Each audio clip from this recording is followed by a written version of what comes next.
You know how Barbie was in your face for months?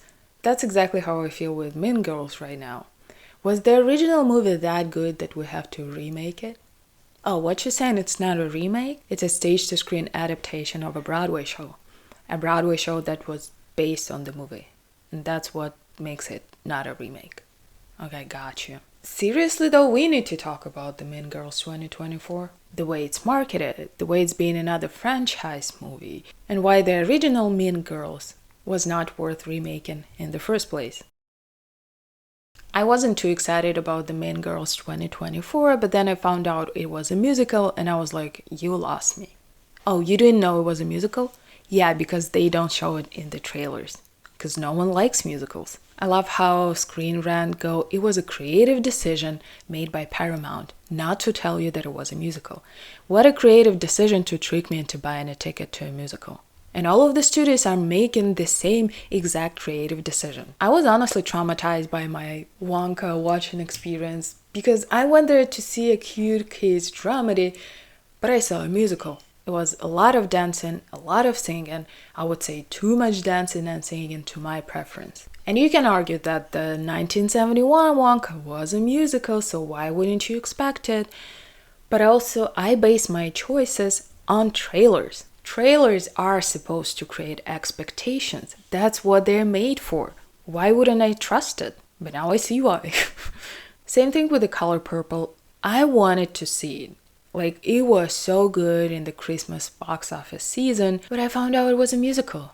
And I don't know if I want to see it now. At least I know it's a musical. Am I crazy to say that it's false advertising?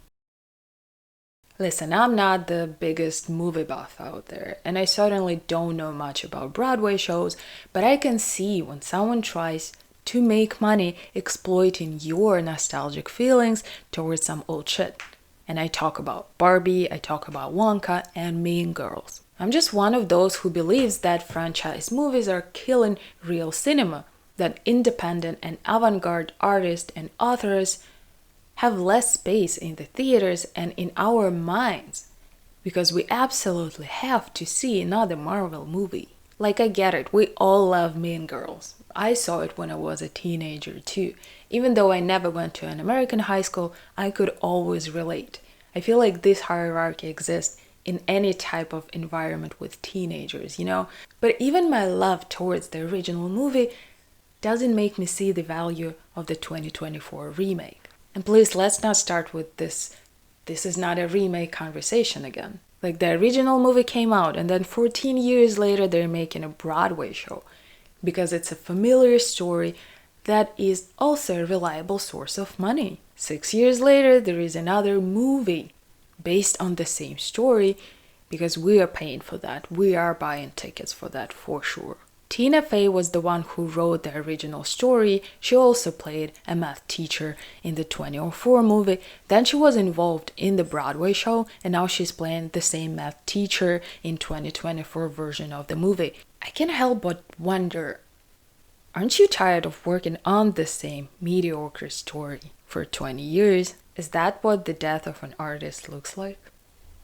And I'm not trying to attack her. I know nothing about this woman. Maybe she is a successful writer or whatever, but it's just a thought, like an observation. Now that it's been 20 years after the original movie came out, we can see all the things that were wrong with this movie. We, as a society, grew to be kinder and more empathetic to each other, at least in the public space. So why would we want another movie that spreads fat phobia and demonizes hyperfemininity? The plastic girls are girly girls, like Barbie kind of girls, and they are also the biggest villains of the movie. So the movie teaches us that if you're hyper feminine, you are a bitch automatically. Let me explain. Lindsay Lohan's character, Caddy, when she appears first, she's like a very nice, feminine, cute girl, but then she becomes hyper feminine and she becomes a bitch. And then in the end, when all the characters became kind of normal, nicer, like not hyper feminine, they all are nice and kind girls. Janice was a never girly girl and she was always a good guy. Even though she probably is the meanest girl out of all the other characters, the movie shows her as a good guy, even though she's the biggest manipulator She's the biggest villain, and all of her actions are just evil. What is one of the fastest ways to become less attractive and lose your popularity? Is to gain weight. We see how Regina gains a little weight and she gets bullied even by her friends. So us as teenage girls, we learned that the worst thing that can happen to you is gaining weight. And what it leads to? Eating disorders. Let me remind you, gaining weight is very often the best thing you can do for your health and your well-being. And it's especially important to know for teenage girls who are the biggest victims of eating disorders. Making another movie with the same narrative is not helping this problem.